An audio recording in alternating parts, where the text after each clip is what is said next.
Oh, I love a Schlumberger Riesling. Very good. Sorry. That's all right. Got some lovely wines going on in the audience this evening. Yeah, we have. Yeah, excellent. Good. So yeah, welcome back to the next in our series of lockdown webinars. While the WSET School London is open now for courses, we are still not yet doing tastings. So we're glad to be back with Nina for another evening event. So format's going to be similar to usual. We've got about an hour. Nina's going to take us through everything. We'll try and leave some time at the end for questions. So if you do, just pop them in the chat. I'll be keeping an eye on those as we go through, and we'll have some time to discuss later. This will be recorded. The recording will be available on YouTube and on our website afterwards. So if you want to view it again, you can as many times as you like. Why wouldn't you? All right, that's it for me then. Nina, over to you. Thank you, Julia. Thank you, and welcome everybody else. Welcome to Discover Alsace. It's the sad thing about these is not being able to actually ask you questions, but if you haven't been to Alsace, then, and I know I've got a lot of people there who are from all over the world, so maybe Alsace isn't exactly down the road, but it's one of those places that if you are into wine, if you're studying wine, if you're starting to get to know the world of wine, it's one of the regions that it's just one of the most important places to go. It had when you get into wine, there's usually something that sort of triggers your sort of love for it. And when I was actually a diploma student back in 2000, and obviously when you're a student you try and learn as much as you can, and so that was the first time I visited Alsace. I'd actually been as a child apparently, but I don't remember that, so that's fine. But I visited Alsace in 2000, and it's just one of the most, for a start, it's one of the most stunning wine regions in the world, and I have been around a lot of the wine regions of the world. From the top to the bottom, it's just like a picture postcard.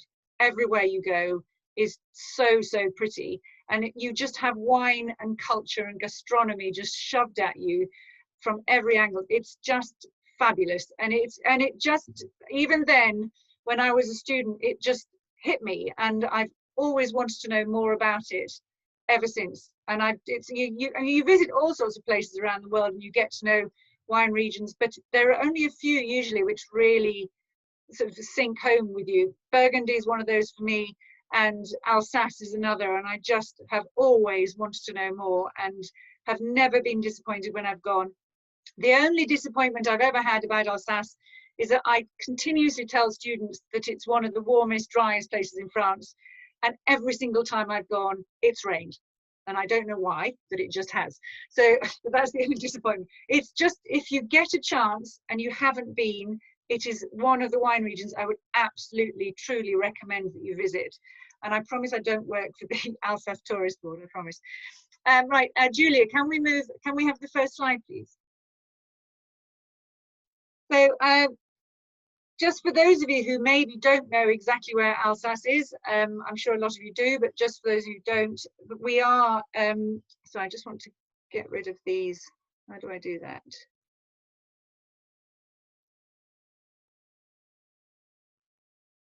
That's better. Okay, so just for those of you who don't know where it is in the northeastern corner of France, and that's quite significant where it actually sits. It's right on the border with Germany, so you can just about see on the map in the middle, you can see the Rhine River, which just sits to the east of the vineyard area, and that is the border with Germany, is the Rhine River. So you can see how close it is to Germany, and in fact throughout this session we'll talk much about sort of the German influence with the wines, with the grape varieties, with the culture. And it is one of those areas where there is a very close relationship with Germany here. And it's not surprising because it's very, very close. If you go across the Rhine, you end up in the Black Forest of Germany. And in fact, along the slopes of the Black Forest, you get a lot of vineyards producing very similar style wines to those that you find over here in Alsace. So, and in fact, I know we're not doing Germany today, but if you ever do visit Alsace, it's actually a lovely thing to do, to go across into Germany and to explore those vineyards and the vineyards of the Kaiserstuhl and around there, because it's also very, very beautiful and beautiful, beautiful wines. Anyway, that's digressing slightly. So we're up in the northeastern corner of France, and that would immediately make you think that perhaps it's a little bit cooler up here. We will go more into climate later, but in fact, one of these extraordinary things about Alsace is its climate. And if you look where it sits, you can just about see that we have the Vosges Mountains to the west of the region. Now you can see I've got a map behind me. I don't know, can everybody see the map behind me? Can you just give me a thumbs up? Thank you. So the map, you can see the Vosges Mountains very clearly on there. Now, the Vosges Mountains are a very important part of why we can make such good wine here in Alsace. So that is, the geography of those Vosges Mountains is very, very important. History is also extremely important here in Alsace. It has historically been a real mix. Okay, it's, if you go right back to sort of Roman times, and in fact we believe that in fact vineyards were actually, or grapes were planted pre-Roman, but it was probably the Romans which really sort of cultivated the grape for wine production. After the Romans, then we've had periods of sort of extreme wealth, poverty, but it's actually always been a relatively wealthy part of northeastern France, which back then was mainly usually German. Autonomous for several years, for several hundred years, back to Germany after the Franco-German War, and then back 50 years. It's like every 50 years they seem to change over, so they're almost due. So back to France after World War I. Now that's the period when perhaps winemaking here really made a change, because previous to that, when it was mainly German, this was a period of it was a big area for growing grapes for the German market. And in fact,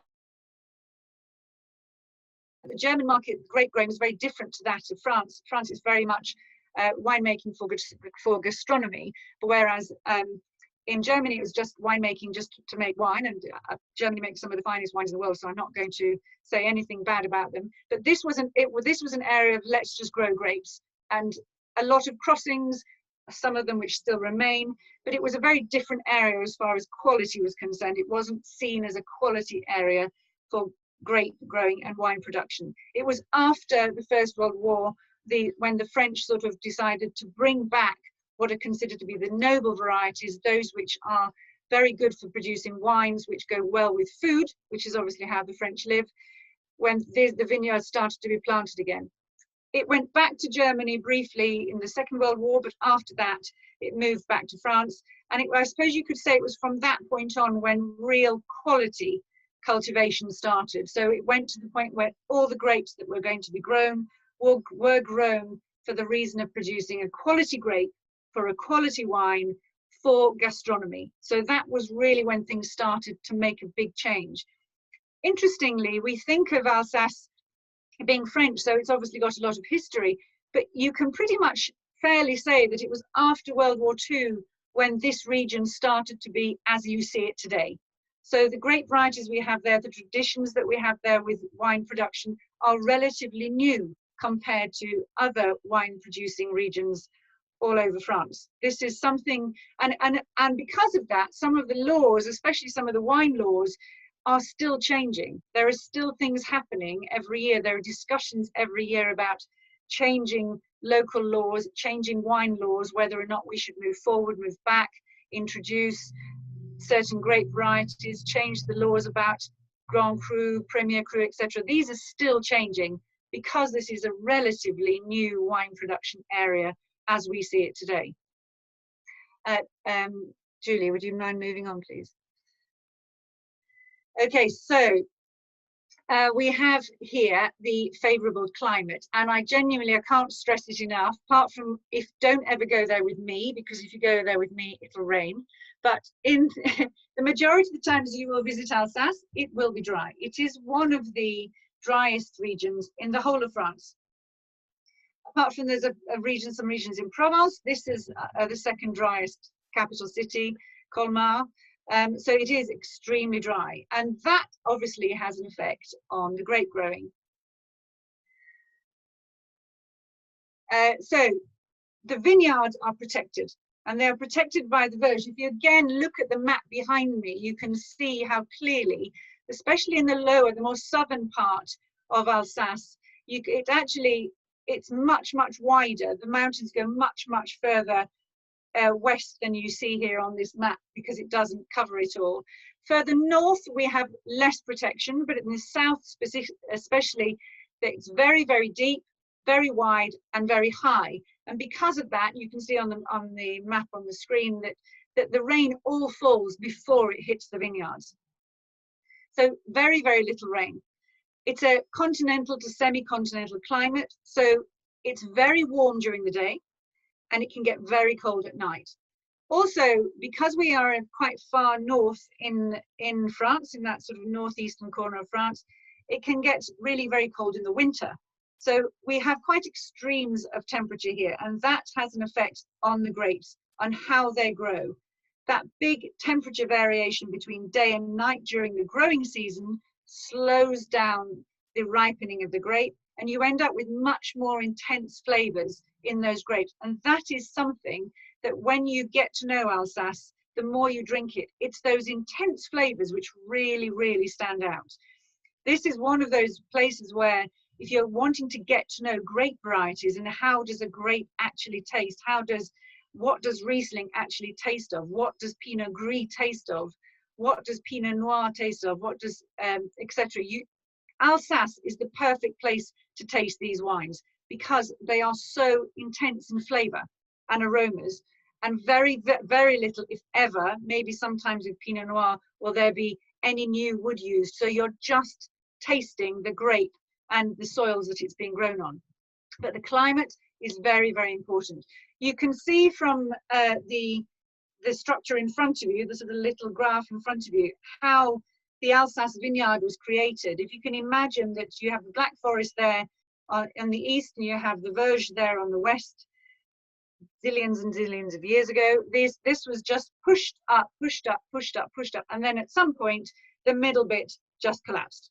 So that's what happened to Alsace. That's how it was created, and then glacial movement basically took away what was in there afterwards, and that glacial movement and the collapse produced this complete sort of checkerboard of effect of vineyards. So you have these exposed different rock types, different soil types throughout the whole of Alsace. And again, having those really very clean fruit flavors here because of the climate, and then tasting them coming from those different exposed soil types and bedrocks, is what makes this region so special, because every single glass of wine tastes slightly different. And it's an absolute joy to, and I'm not saying that you have to be there to taste these things, but if you can ever get a chance to actually get lots of different wines from Alsace, maybe of the same grape variety from the same vintage, and taste those that have been grown on the different soils, it's quite extraordinary. It's one of the most fascinating and delicious grape. Can you tell that I quite like it, the wines from here? But it's one of the most fascinating regions as far as learning about grape varieties is concerned, because of this climate and because of this structure, these geological structures. Julia, thank you. So talking about soils, because like I just said, that collapse of those mountains and the glacial movement afterwards has exposed all these different soils. And it is, if you're a geologist, a student of geology, you'll probably find Alsace as exciting, if not more exciting, than somebody who's studying wine, because it is from top to bottom a complete, like I said, a checkerboard of soils. You can be in one vineyard, and from the top to the bottom you'll have 3 different soil types, and then the bedrock will be slightly different. It's quite extraordinary, and because of that, the grape varieties that you plant on these soils has to be very specific. Certain grape varieties love certain soil types. Other grape varieties really dislike those soil types, or perhaps don't ripen particularly well on them. So it is one of the challenges of all Alsace producers, is rather than to sort of like saying, okay, I just want to grow Riesling, you actually have to look at what soils you have and make a decision, what is the best grape variety to put on the soil that I actually have. So rather than just saying I'm going to make this wine because it's all very fashionable at the moment, you really do have to look at what you've got in the vineyard and grow the correct grape variety on what you have got there. As you can see, there are lots of different types: granite, volcanic, sandstone, limestone, marlstone. These are all, they give different aromatics, they give different maturation levels, they speed up or slow down the ripening of the grapes. And so once again, you have to be careful that you are planting the right grape. Just as an example, if you've got a very cool soil, like if you have a limestone soil which is very cool, and it's not a particularly warm site, maybe you don't get the sun on it all day, planting Riesling would be risky, because Riesling takes a long time to ripen. It takes a long time from budding right through to ripening, and it has to be on that vine a long time. If it's not warm enough, the cool alkaline soils will slow the ripening down. So if you don't have very warm climate around you, then those Rieslings will not ripen in time before the rains and the rot sets in. So you do really have to be very careful, and you can, it also, as a producer, producers often have a particular style. So you may like your wines always fermented completely dry with lots of acidity. So if you've got a limestone soils, that would suit your style particularly well. So you can see how it can all make a big difference. The vineyard, I have to tell you a little story about the vineyard at the bottom.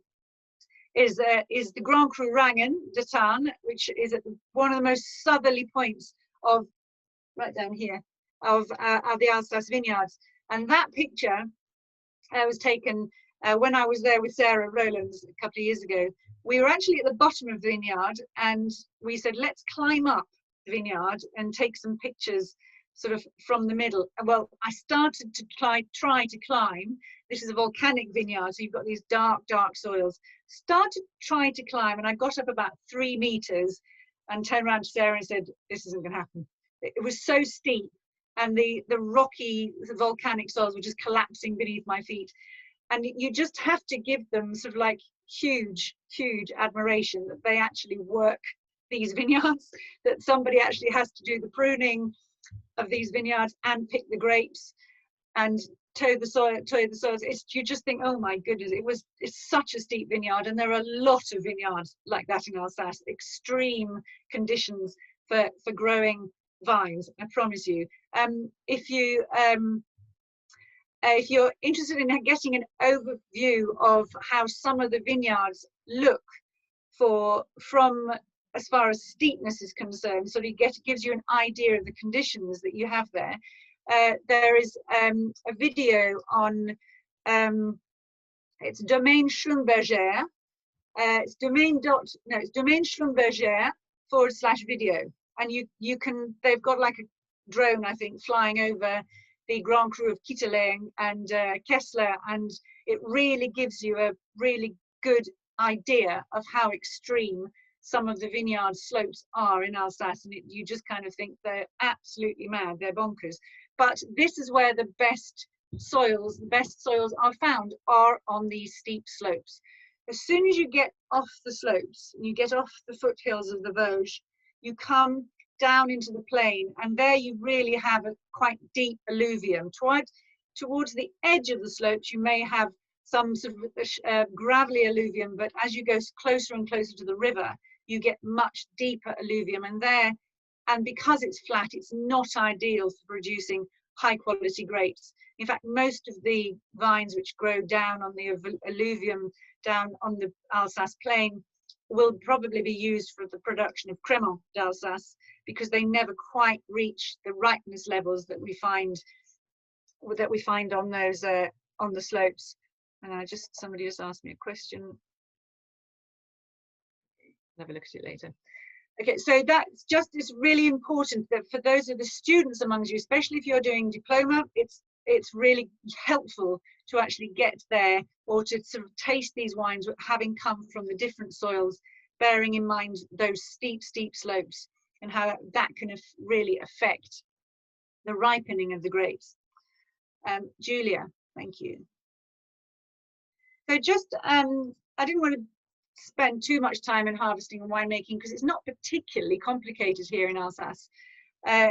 Almost all of those Grand Cru sites and the sites on the slopes are almost all of them picked by hand because, as you just saw, and as I just explained, very difficult conditions, almost impossible to actually pick these grapes with machine. There, as you get, again, once you get to the bottom of the slopes, you can use machine, and certainly on the plain, they're using machines. But in general, most of the best wines are hand picked. And principally because you do not want to damage those grapes. It's really important that to keep those extraordinary aromatics that we get in our Alsace wines is to not damage that grape until it gets to the winery. So once they are actually in the winery, they're pressed, almost never destemmed now in Alsace. I haven't actually ever seen destemming, but I think perhaps they used to do it. I'm not sure why. They're pressed very, very gently. I've been in wineries and they've sort of said that. So if you can just imagine the Wilms presses, for example, putting the grapes in there and pressing, which is going on for 2 to 4 hours per tank. And then I've gone into other wineries where it's been 6 to 8 hours, and another winery has been up to 12 hours for one pressing. So extremely gentle pressing, giving that juice time to actually sit with the skin for a little while, which takes more flavor, and actually you get a little bit better acidity at the end with that very, very, very slow pressing. So very, very slow pressing, clarification. The fermentation is pretty normal, apart from some of the sweet wines that we find in Alsace. So some of those which are very high in sugar, and some of those can take weeks and weeks and weeks, months and months and months, if not a year and even longer. So very slow. You go past those big, these are called the foudre. You can see the picture at the bottom with the foudre.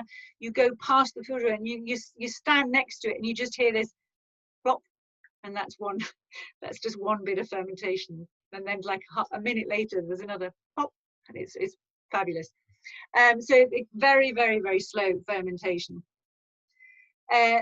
Malolactic, for those of you who are learning about malolactic, it is used quite regularly here in Alsace because there are traditionally quite a lot of acidity in Alsace wine because of the climate. So we have a lot of acidity, and malolactic is often used.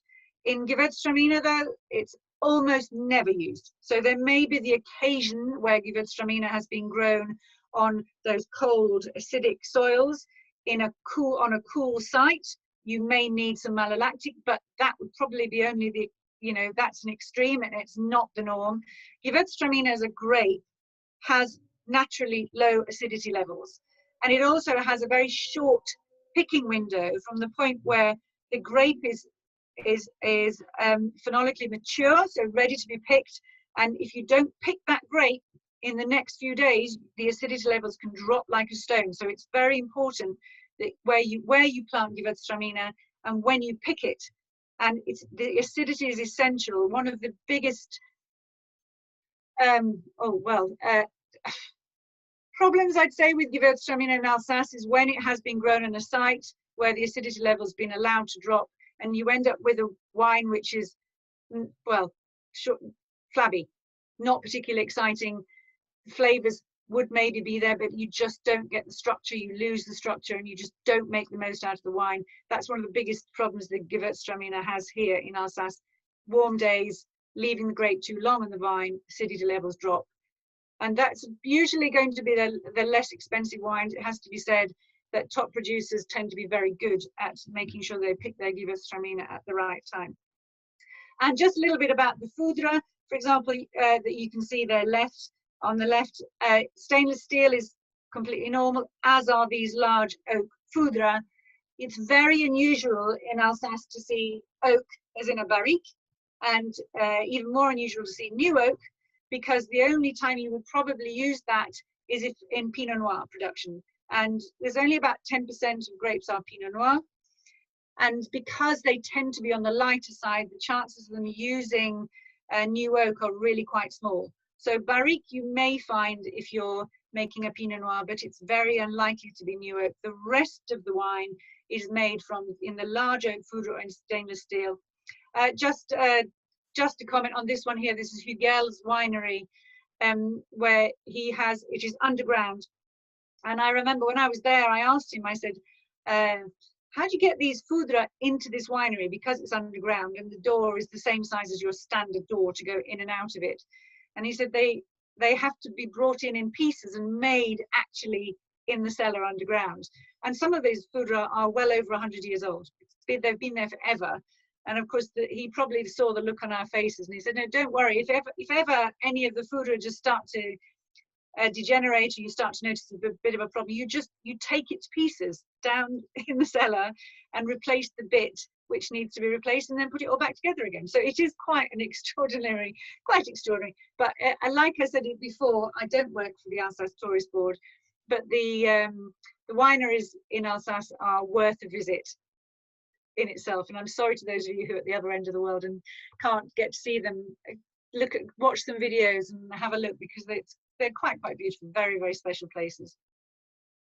Just a note on the bottle there on the right, this is your classic Alsace bottle, obviously traditionally coming from the Germanic part of the history of Alsace, and they like it. And in fact, I remember sort of 20 years ago or so, when there was a lot of discussion about how Germany, the wine market in Germany was really quite down, and it had a bit of a reputation for being, all the wines were a certain style. And Alsace was, if you could almost say, tainted by the style of the bottle. So you'd have a lot of people who, they're in a wine merchant and they just bypass the Alsace bottle because they assume it's German wine. And so they think it's going to be sort of medium dry, medium alcohol, and not realizing it's completely different wine in the bottle. So praise to them for sticking to their guns and sticking with the Alsace flute bottle like that. It's now recognizable, and I think people are starting to understand and recognize that Alsace and German wines are really usually quite different. Julia, thank you. So we're grape varieties. We know how I was saying at the beginning that if you want to learn about grape varieties and how they taste, okay, they don't grow every grape variety here, but the ones that they do grow, Alsace is a fabulous place to learn what a grape actually physically tastes of, because they really are very, very expressive here. So you really do learn how they taste. They're very clean. You get all the aromas and all the flavors. You pick up acidity depending on the soils that you're on. It is fascinating to taste and learn about grape varieties. I would say choose Alsace to learn about grape varieties. And the first one I've got here is Muscat. Now, I can probably guarantee, and please put in the chat if I'm wrong, that most of you have never had an Alsace Muscat. Now, it's very tiny production. It's less than 3% now of Alsace vineyards are Muscat. And it's partly, I think, because it just doesn't fit with today's style of wine, how people think they want, how they drink their wines, what they drink them with. Alsace Muscat is always dry, and it's always a surprise when people taste Alsace Muscat. When I've used it in tastings, you often get a bit of a mixed reaction. Most people go, oh my God, that's amazing. And then you do have, oh, well done, somebody has tried. Yes, Trimbach's Muscat is very good. It's an absolute perfect example of how Alsace Muscat tastes, as is Hugel. Well done, I'm very happy that you tried them. But very few people have. And there is an assumption amongst most consumers and wine, even students, that Alsace Muscat is going to be sweet. It's not. It's always fermented dry. It does, in fact, go well, particularly well with asparagus with a sauce over the top of it. It works particularly well. But even better, I think it's the perfect grape to drink. I don't know where you are in the world and what the weather conditions are at the moment, but here in south of England, it's a lovely day, it's a lovely evening, and now would be a perfect time to open a bottle of dry Alsace Muscat and drink it as an aperitif instead of a glass of crémant or something. So it is, if I could give homework, my homework is that you go out and find a bottle of Alsace Muscat and try it. Bearing in mind that it doesn't go with every food type, because it has quite distinctive aromas and flavors. It really does. You know, we make wine out of grapes, so you'd think we'd be happy when a wine smells and tastes of grapes.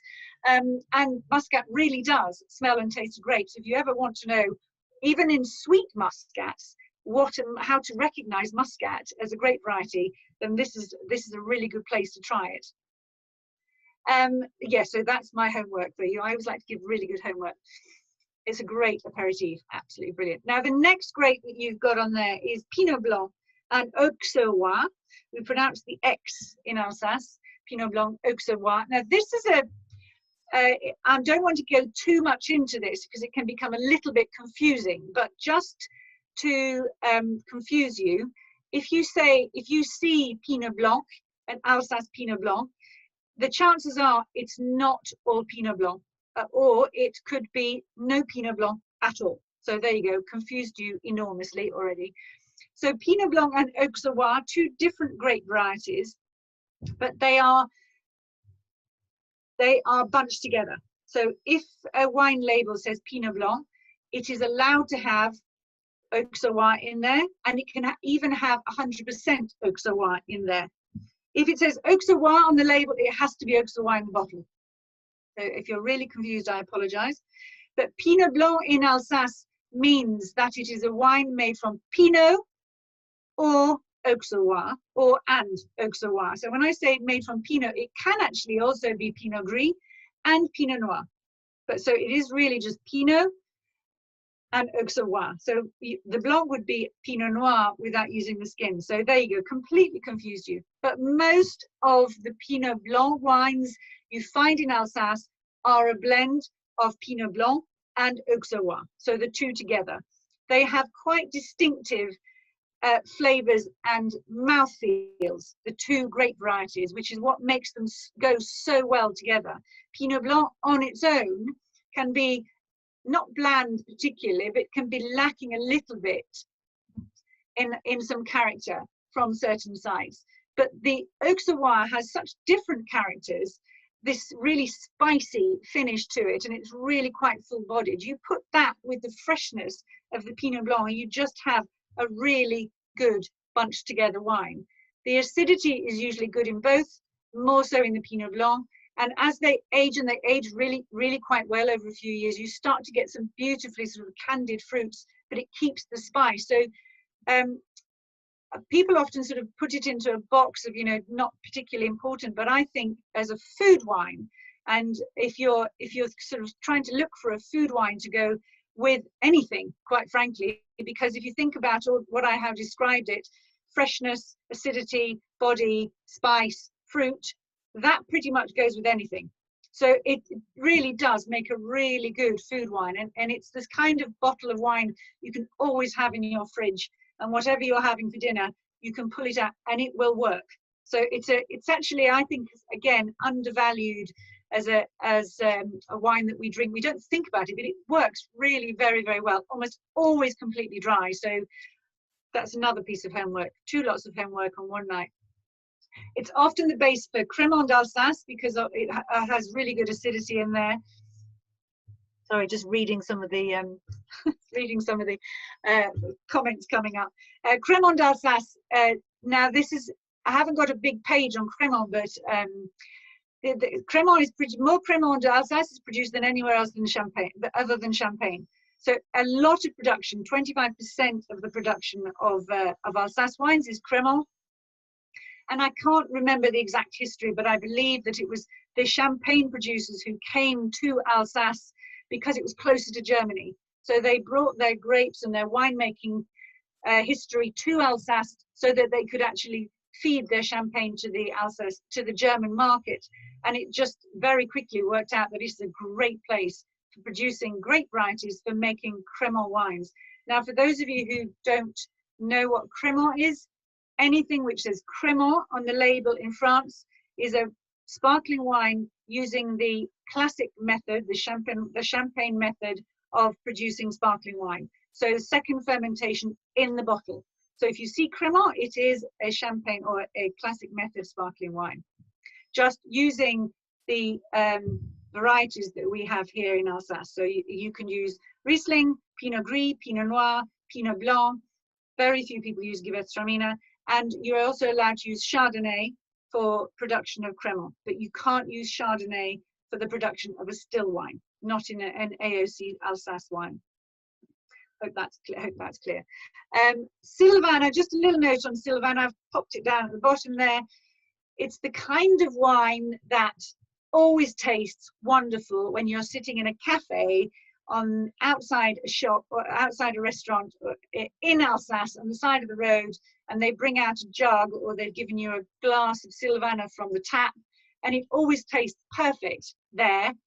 I'm always slightly disappointed in it when I've opened it here at home, and I think it's partly because when I think of Alsace wines, I think of wines with so much flavour and so much aromatic character that I think Sylvaner disappoints me a little bit. But it is, when you're in Alsace and you're just sitting down and having a tarte flambée, which is like an Alsace version of a pizza, sort of, a glass of Sylvaner is just perfect. So, you know, it has its place, and it's cheap because it grows very easily, lots of yield from the vine, so easy, cheap to make, and it makes very good, easy drinking white wine. So when you go there, you probably drink quite a lot of it. Okay, Julia, thank you. So now Pinot Gris, well, that's what I'm having for my dinner tonight with my, well, I've got to chill it down first, and the Josmeyer's Pinot Gris, very nice, with my crispy duck that I'm having for dinner. So Pinot Gris, as a grape variety, you will know it probably as Pinot Grigio. Trust me, they are very, very, there's no, well, there is a relationship, obviously. And in fact, we shouldn't knock Pinot Grigio completely, because it is really, it's where you grow it, how you produce it, which makes it what it is. If you go up into Alto Adige, up into the Alps in northeastern Italy, they make some of the most divine Pinot Grigios, which are very similar in many ways to those that we have here in Alsace. But as a grape variety, it makes some of the richest wines. And the flavors and aromas that you get here, you pick up aromas in Pinot Gris in Alsace that you really struggle. It doesn't have massive aromas in some parts of the world, Pinot Gris, but here it always has these extraordinary exotic aromas to it. And the smoky aromas that you sometimes get, I've never really picked that up anywhere else. It can be a little bit of a problematic grape, so it needs to be, you need to be very careful where it's planted. But for me, I suppose probably it's the sweeter Pinot Gris, which I believe are some of the finest wines in the world. You can see there I've got a glass of Schlumberger's Vendange Tardive Pinot Gris and foie gras. I don't know if people are happy about eating foie gras, but those two things together genuinely would be one of the last things if I had a choice, that I would eat, because it's just divine. They make superb table wines. So because they have this beautiful body, lovely aromatics, and they go from everything from very dry and crisp through to very full-bodied and still dry, through to full-bodied with some sweetness, through to full-bodied and very sweet, but still retaining acidity. And that is the key. They make very, very good wines right across the board.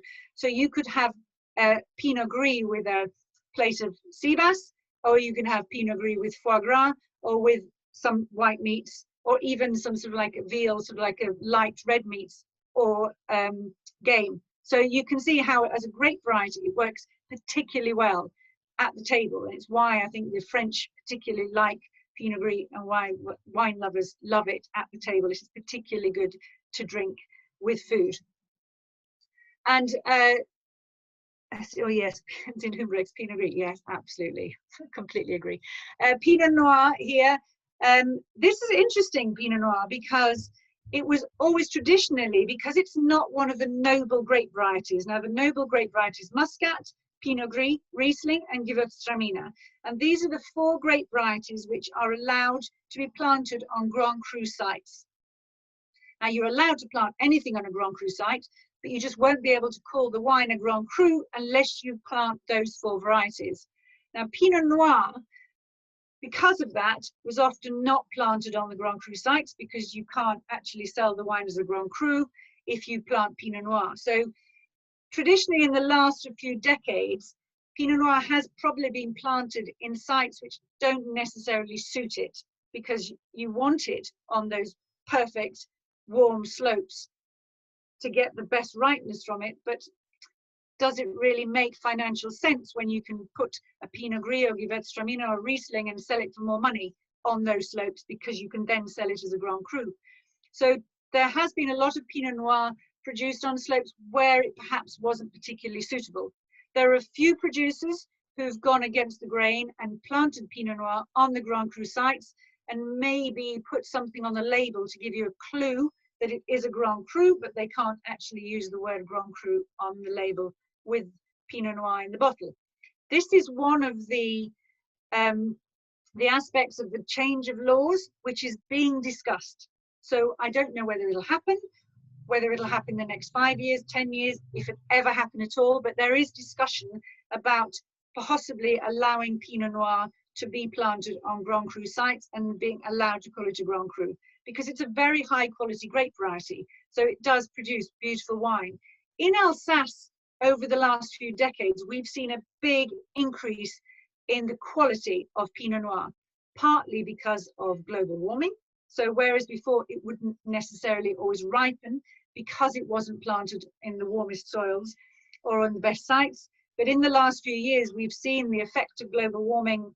Pinot Noir is ripening much more easily. So you're actually getting very good, and I say very good, Pinot Noir from Alsace now, and even from sites which are not Grand Cru sites.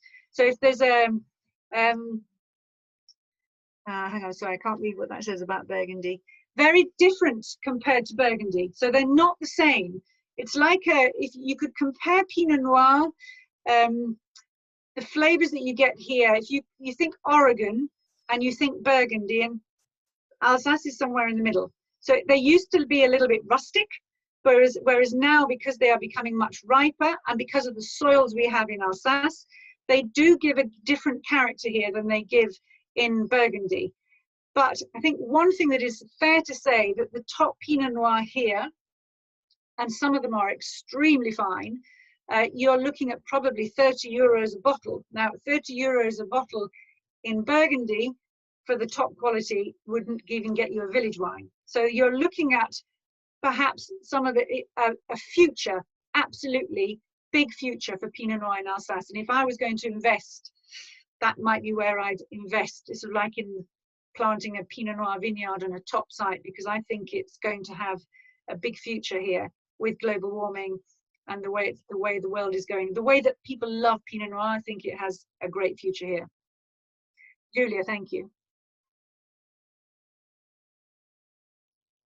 Okay, so Gewurztraminer, so everybody's favorite or not.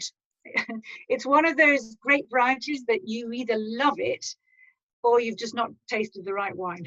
That's how I put it. Gewurztraminer in Alsace, I think, is one of the most beautiful wines in the world, and I mean that because I think it's often not described wrongly, or you've maybe tasted one that isn't maybe the right quality level. I do think that when it's made dry and it's full-bodied and it has this beautiful structure, the elegance and the finesse that you can get in a really top Gewurztraminer from Alsace is one of the most beautiful wines you'll ever drink. Unfortunately, quite a lot of it is grown on the plain in Alsace, and so a lot of the certainly the entrance level wines that you might find from some of the co-ops maybe don't give the best expression of Gewurztraminer. And like I was talking about before, they can be a little bit flabby if you lose that acidity. So this is one place that I would absolutely suggest that you pay a little bit more for your Gewurztraminer from the top producers from a good site, because they really do give back 100-fold. The aromas that you pick up in Gewurztraminer, the body that you get, the acidity, the structure, the aging ability, it just can make some of the most extraordinary wines. It's the kind of wine that you sit and you discuss with the person that you're sitting with. You can't help it because they are so beautiful and they give so much back. Just a little note that you can see on there, I think somebody did put it down there, was a Zindhumbrecht Gewurztraminer. I'm not sure if, oh no, that was the Pinot Gris, but the Gewurztraminer from Rangen, from the Grand Cru Rangen, where the very steep slope that I couldn't climb up because it was too steep. Perhaps one of the finest wines I've ever tasted in my life. And what you get back is extraordinary. It's just the acidity levels that need to be careful. They are traditionally dry in Alsace because it is the wines made by the French to go with food, and they go particularly well with spicy foods, especially on the sort of Asian side, so Chinese, Thai, those that often have a little bit of sweetness to them, they go particularly well. One thing we have seen, however, in the last few years, because of global warming, is more and more Gewurztraminers with residual sugar. So, and there's, you can't, it's a bit of a sort of like love it or hate it thing, because some people say you cannot have a Gewurztraminer at 14.5% alcohol and still retain elegance in the wine. But if you leave the residual sugar there, then actually, are you taking off the edge of that acidity, the structure which is really necessary?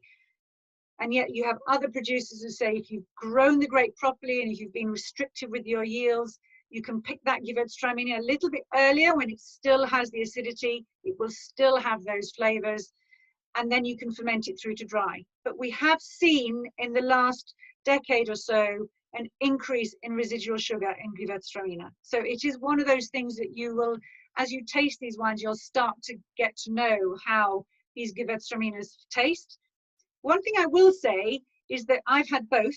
I've had them completely bone dry, and I've had them with the residual sugar.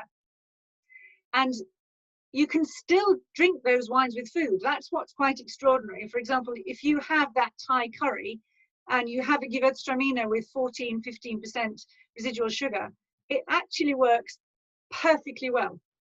But I suppose the only thing is that you would often say that the French in general want their wines to have much lower amounts of residual sugar, and maybe over the years we will start to find other grape varieties being grown, Pinot Noir for example, perhaps on sites which are now where you have the Gewurztraminer now, which is often on a bit of marley clay, so maybe they will be more suitable for Pinot Noir. It's all changing. It's like I say, it's a relatively new region, so we are learning all the time what makes the best wines, which soils make the best wines, and global warming is changing everything, unfortunately.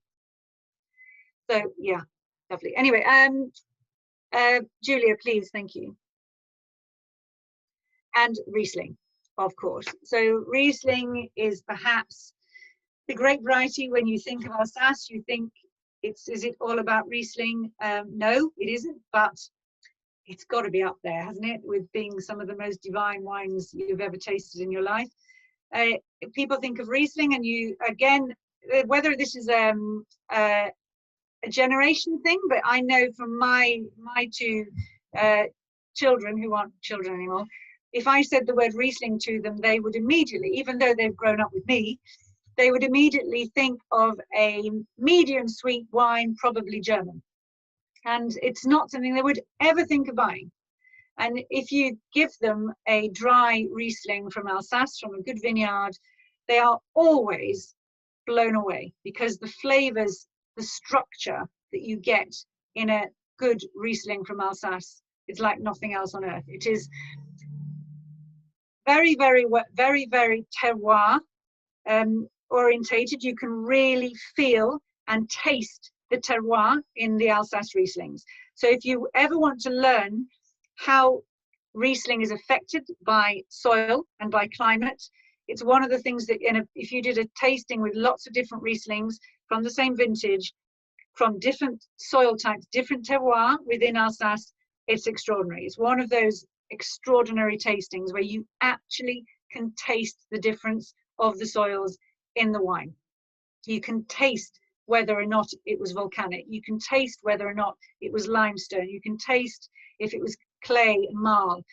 If you told that, well, this was picked in late September, this was picked in late October, you can tell the difference. It's quite extraordinary being able to learn about the Riesling grape from Alsace. And I know I keep saying it, but if you ever get to go there, you'll be blown away by tasting the difference that Riesling makes grown on one soil type to another soil type.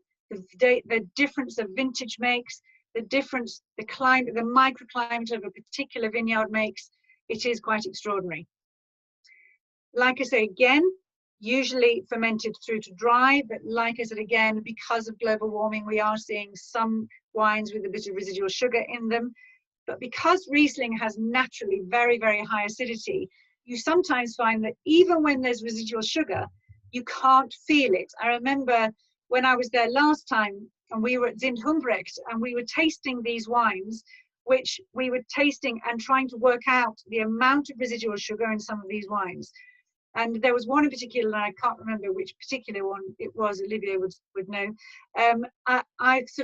We both sort of said, oh God, 3 grams a litre, 4 grams a litre, and this wine had 19 grams in it. But because it had this extraordinary acidity, this extraordinary structure, you couldn't feel the sugar at all. And in fact, this moves on to one of the problems that is coming with people recognizing how can we sell a wine as dry when there is residual sugar in there? How can we recognize whether a bottle has got residual sugar in it? And one of the things that is in discussion in Alsace with the laws at the moment is putting a little slide on the back of the label telling you whether the wine is dry or sweet, and it sort of goes from 1 to 5, I think, saying whether it's dry or sweet. They're talking about whether that should be made the law, that has to be on there so that consumers know what is in the bottle. But I remember that at Zindhumbrecht, they said the problem with that is that actually if we've had to put this wine down as sort of 3 out of 5 and you tasted it, it doesn't taste sweet, it tastes dry. So it's one of those things we're going to have to watch and see what happens, I think. But it is like all the other grape varieties, we're seeing a little bit more residual sugar. Riesling as a grape variety is one of those varieties that gives back so much with age as well. If you can leave these wines to age, it ripens late, it has a long maturation period, so the longer you can keep it on that vine, the more you will get back from the grape variety. And as there's a little note there about how a lot of the best sites are the warm sites, so the grape ripens before the rain and the rots set in, but you have very steep slopes, so you have perfectly ripe grapes, but you do also get really beautiful Rieslings on limestone. But it's important that if you have got your Riesling on a limestone site, that it has a naturally warm microclimate, so that there is something else other than the soil which helps to ripen the Riesling, so that you do end up with a grape which is ripe when it's picked. But they are some of the wines which age the best, some of those with a really high acidity from the limestone soil. They also make extremely fine sweet wines. Bit of a tarte l'oignon there at the bottom, absolute perfection with Riesling, as is, if you think about it, fish goes particularly well with Riesling. Any of the Asian foods go particularly well with Riesling. It's basically a perfect food wine. Julia, thank you. So just a little bit on the Alsace AOC. Like I've mentioned it a few times since I started talking about how things are changing. Are they changing? We'll see, but there have been some changes. The Grand Cru of Alsace is only 4% of production, so tiny production of the wine is Grand Cru, and there is more than 4% of the vineyard is Grand Cru. One of the problems that Alsace has is that when the Grand Crus were given, which started back in 1975 and it finished only a few years ago, so there has been a long period of choosing the Grand Cru sites. The problem is there was a generalization that each village should have a Grand Cru. So some of the Grand Cru aren't perhaps at pure Grand Cru level, and there are several producers who will not use their Grand Cru vines to make a Grand Cru wine because they don't see it as a Grand Cru level wine. But there are other producers who are going to take advantage of the fact that they have a Grand Cru vines, and they will make a Grand Cru wine even if the wine isn't particularly Grand Cru level. So it's a little bit sort of, you know, should this be reassessed? I don't think it will be, but you know, there are a lot of people that think maybe it should be reassessed. Should the Grand Cru be divided into two, you know, sort of like Premier Grand Cru to make the very best of the Grand Cru more particular? What we're seeing now probably is it's very much based on price. So some of the top Grand Cru are very, very expensive. And then if chances are, if the wine isn't particularly expensive, chances are it's not from the best Grand Cru site, or it's maybe from the lower slopes of a Grand Cru site, which certainly don't make the same quality level that they make further up the slope. So it's early days. If you consider this is a really recent, these change of laws, Grand Cru is very, very recent. So if things will possibly change over the next 20 years, 30, 50, 100 years, maybe things will change. Global warming is changing everything. There is the talk of introducing a Premier Cru. It's almost certainly going to happen, but we don't know when. 5 years ago, they were talking about in the next 5 years. Now they're saying it's going to happen, but we can't say when. So there are a lot of sites which sit outside the Grand Cru, which are very fine, and they perhaps should be Grand Cru. But one of the rules that Alsace has is that you cannot have a single owner of a Grand Cru. So you must have multiple owners. And so that is one of the reasons why some of the Lodi, or the named sites in Alsace, are some of the best sites in Alsace, but cannot be Grand Cru because they are owned by one person or one family. So that they will certainly be part of that Premier Cru designation. And there are other vineyard sites which are very, very fine, which perhaps are better than some of the Grand Cru sites, which would very definitely get the Premier Cru designation. So that's another thing that we are going to look out for in the next few years, is the introduction of Premier Cru. Like I said, Crémant d'Alsace, 25% of production. It's a big part of production. And just general AOC Alsace, a big part of production. A lot of that is on the plain.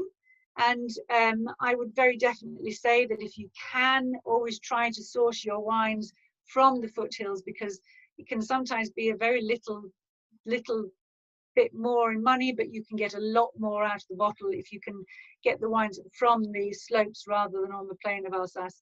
And you've got the Vendange Tardive and VT, as it's often known. That was actually started here in Alsace to describe wines which are left on the vine to ripen on the vine, rather than being picked and then dried on racks. So a lot of areas in France, in Italy, and Spain will pick ripe grapes, but then leave them out to dry on racks. The Vendange Tardive wines are left on the vine to ripen and to start to shrivel up. So they will obviously have a much higher percentage of sugar, and you will generally make a sweet wine with a Vendange Tardive. And Sélection de Grains Nobles are wines, grapes which have been infected by noble rot. So if you have left your grapes on the vine and you've been lucky enough that they haven't been affected by bad rot, if you're lucky enough, they'll be affected by good rot, by botrytised cinerea, and then you can make your Sélection de Grains Nobles, and they will be handpicked. You'll have people going through the vineyard several times, few days, you know, between each try, and picking selected grapes which have been affected by noble rot. And some of Alsace's finest wines are, without a doubt, so the SGN wines, some of the SGN wines. And if you ever get a chance, if somebody ever says to you, would you like a glass, never say no, because it's just, you're going to be missing out. And it would also be, I would recommend, if you ever want to invest in something for your own future enjoyment, it would be to buy every now and again a bottle of SGN, Sélection de Grains Nobles, from a top producer in Alsace, and open it 20 years later and just remember I told you that, so you can thank me. Okay, Julia, thank you. So just a note on the label. So it's relatively simple in Alsace, the labeling. One of the things that we have here, which is something that is now being more commonplace in the rest of France, but until relatively recently, it was only in Alsace that you were allowed to put the grape variety on the label. But because it's a relatively new region, they did it from the beginning. So, and it is an advantage because it does allow you to just choose the choose the wine for the grape variety. So you can see there you have got some good, really lovely producers there with the grape variety. Then you may also have a Grand Cru on there. There are some producers in Alsace that don't like to use the word Grand Cru because of what I was explaining before, because they are saying that not all Grand Cru is at Grand Cru level. So a lot of top producers, a few top producers will not use the word Grand Cru in their label. They'll just put their own name and the name of the site on the Grand Cru, and that's fine. And in fact, they tend to be some of the best-selling companies, families in Alsace, so they're doing very well with that. 51 Grand Cru in all, one of them, the last one, interestingly, and you know when your brain just goes completely Käferkopf, it was the last one to be given Grand Cru status, is allowed to use a blend. But there are very few, there are only 3 Grand Cru which are allowed to use a blend. So almost all of them, 48 of them, have to be a single variety on the label. So there are just 3 Grand Crus which are allowed to blend their grapes in their wine. I've just told you about the Vendange Terrible and the Selection de Grenoble and the introduction of the Premier Cru. Julia, thank you. I think we're almost at the end. And there's, for those of you who really want to learn about the Grand Cru and the village, you can get this information on the Vin d'Alsace website. And in fact, they've recently changed the Vin d'Alsace website, and it does have a lot of information on there. Also, the Visit Alsace website is very good for getting this information. So if you ever wanted to sort of really get to know the wines, the differences between the Grand Cru and the village wine and the AOC wines, the soils, then, well, you'll need to know this because it kind of helps. But I wouldn't suggest that you have to learn them all. I don't know them all. But I'll let you have a look at that in your own time. Julia, I think we're there actually. Yeah, we are there. So anyway, there are probably several things that I didn't talk about. So if anybody has any questions, how are we doing for time? Oh, perfect. Okay, so Julia, I don't know if you want to, if you've got anything. Yeah, hi Nina. Hi. Thank you so much for that. That's been really interesting. Certainly, yeah, a lot to know about this Yes, region. it's quite a lot of information in 1 hour. Yeah. And it's a shame that you haven't then got the wine to be able to taste along with it. It's one of the things that I miss about not doing the masterclasses is not having the wine to taste along with it. And not having people being able to actually sort of like speak at the same time. Yeah, but hey ho. All right, okay, so Julia, if you've got some questions for me. There was a couple earlier on, one on co-ops. Yeah. How good quality are the co-ops in the region? They're not bad in general. I think they're not bad.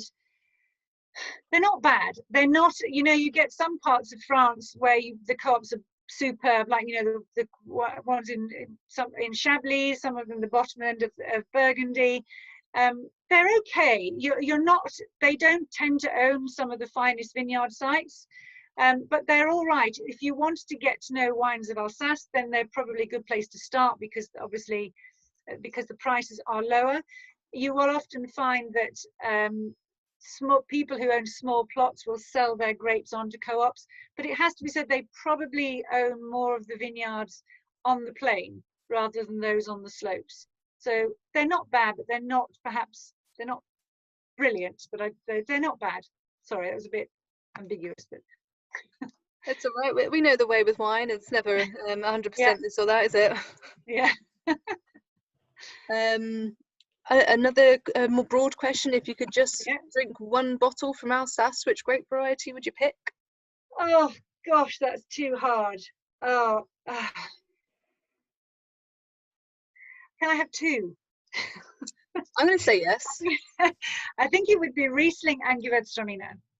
Yeah, because I've had one of the finest wines I've ever had was a Gewurztraminer from Domaine Weinbach, which was a slightly sweet. Well, no, it wasn't actually. It just tasted sweet, but it was actually dry. And then, but also Riesling. I think I've had my most pleasurable, you know, those moments when you go, oh my God, that's amazing, have been when I've been drinking Riesling with a little bit of age from Alsace. So yeah, I have to have 2. I can't just have 1. That's fine. I'll allow that. I think I'll just end the recording here as we're chatting now.